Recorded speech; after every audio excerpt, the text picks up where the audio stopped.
At 3 in the morning, my wife's voice came through the phone. "Relax, I'm at my sister's place." Her sister, right beside me, raised an eyebrow. The call comes at 3:17 a.m. It's my wife. Her voice is a little too calm, a little too rehearsed.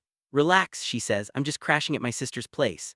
A cold wave washes over me because I'm looking directly at her sister, who's sitting on my couch, holding her breath and raising a single, perfect eyebrow. The lie was spoken. The game had just begun, and I was about to find out what happens when you follow the truth down a rabbit hole you can never climb out of. Hey, story lover. Welcome to the Narrative Hub, Reddit Stories. Believe me, this adventure gets wild, but it's only epic with you. Seriously, you make this possible. Want more stories? Greater adventure? Smash subscribe right now. Smash like. Comment below. Let's go. My heart hammered against my ribs, a frantic drumbeat in the dead silence of the room. I held my phone so tightly my knuckles turned white. On the couch, Jennifer, my sister-in-law, just stared at me, her eyes wide. The ground had vanished beneath my feet. I had to play along. If I called out the lie, I'd lose whatever advantage I had. "Oh, okay," I managed to say, my own voice a stranger in my ears. "Everything all right?" "Perfect," Elizabeth said, a little too quickly. "Just a girls' night, you know how it is. We got to talking, didn't want to wake you." The words were smooth, practiced, but underneath them I heard it, a tremor, a tiny, almost imperceptible vibration of fear. "I love you, James, I'll see you in the morning." The line went dead. I lowered the phone, my hand shaking. Jennifer hadn't moved a muscle. The look on her face confirmed my worst nightmare wasn't a car crash, it was a betrayal. "She called me an hour ago," Jennifer whispered, her voice cracking. "Panicked, told me to come here to stay with you no matter what. She said if she called, I wasn't to speak." "Stay with me? Why?" The questions were piling up, forming a mountain of dread in my chest. This wasn't some cheap affair, this was something else, something methodical, something dangerous. "Where is she, Jennifer?" She wouldn't say, she just said to trust her. Trust, they say trust is the foundation of everything. But what happens when that foundation is shattered by a single sentence in the dead of night? I grabbed my laptop, my fingers flying across the keyboard. "Find my phone," I muttered, logging into our shared account. For a terrifying second, the screen showed location services offline. My blood ran cold, then it pinged. A single blue dot pulsed on a map miles across town. It wasn't a hotel, it wasn't a friend's house. It was a sterile, concrete office park on the industrial edge of the city. Specifically, the headquarters of Northgate Solutions, the biggest rival to my wife's company. The company run by the notoriously ruthless Anthony Wilson. Jennifer peered over my shoulder, her breath catching in her throat. "Northgate, what in the world is she doing there?" "I don't know," I said, grabbing my keys, "but we're about to find out." The drive was a blur of streetlights and suffocating silence. My mind was racing, replaying Elizabeth's last few weeks. The late nights at the office she claimed were for a big merger. The hushed, tense phone calls she'd take in the other room. The way she'd jump every time a car door slammed outside. I had chalked it up to stress. The cutthroat competitiveness of her world. Now I saw it for what it was, raw, unadulterated fear. What had I missed? What had I been so blind to? We pulled into a deserted access road overlooking the Northgate campus. The main building was a monolith of dark glass and steel, completely black except for one floor, the top floor, Anthony Wilson's floor, and parked in the executive visitor's spot gleaming under a lone security lamp was my wife's car. "This is insane," Jennifer breathed, her hand on the dashboard. "We should call the police." "And say what?" I shot back, my voice harsher than I intended. "That my wife lied about being at your house? They'll laugh us out of the station. No, we do this ourselves." I was about to get out of the car to do something, anything, when Jennifer grabbed my arm. "James, wait, there's something else." Her eyes were filled with a fear that mirrored my own.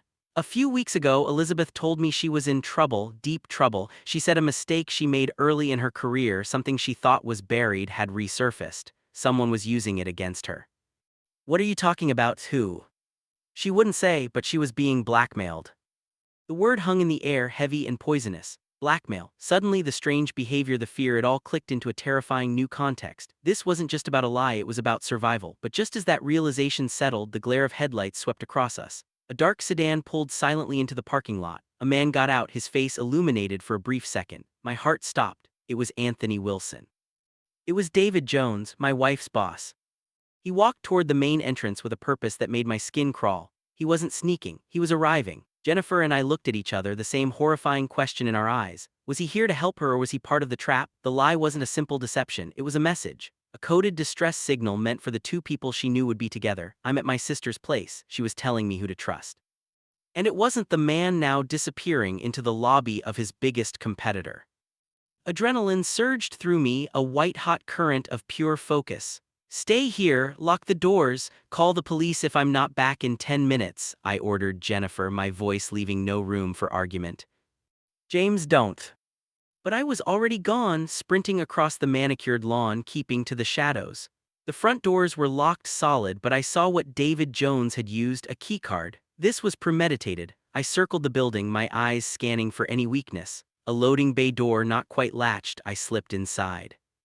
The inside of the building was cold and silent, a corporate mausoleum.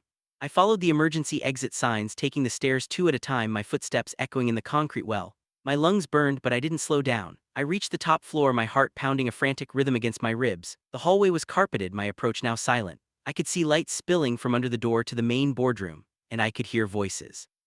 The transfer is done, I heard David Jones say. His voice was cold, clinical.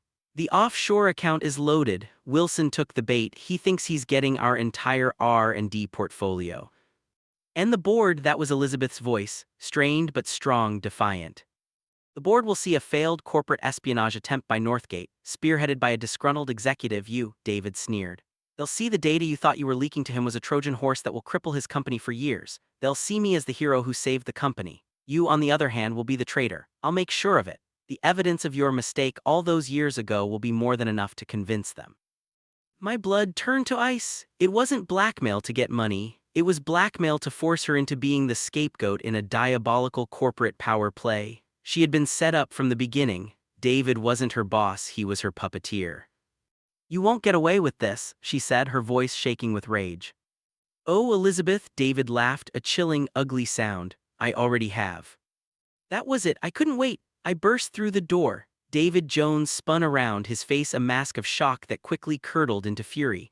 Elizabeth's eyes widened, a mixture of terror and relief flooding her face. On the massive mahogany table between them lay a laptop displaying lines of code and a small, ugly handgun. James, Elizabeth cried out. David lunged for the weapon, but I was faster. I crashed into him, sending us both sprawling into the table. The gun skittered across the polished wood, stopping just inches from Elizabeth's hand.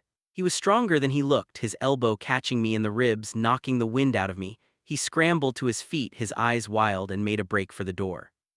But in that instant, the door flew open again. Jennifer stood there, phone pressed to her ear, her face pale but resolute. Behind her stood two uniformed police officers, their weapons drawn. "Drop it!" one of them yelled. David Jones froze, his hands slowly rising into the air, trapped, defeated. I staggered over to Elizabeth, pulling her into my arms. She was trembling, but she was safe. It was over. The lie, the fear, the night of uncertainty, all of it had led to this moment of brutal, terrifying truth. We had survived. We had exposed him. But as they cuffed David Jones, he twisted his head and looked directly at me. The panic was gone from his eyes, replaced by a cold, calculating venom. He smiled. A small, knowing smile that promised this was not a conclusion. In that moment, watching the flashing lights dance across his face, I knew this wasn't the end of the game. It was just the end of the first move.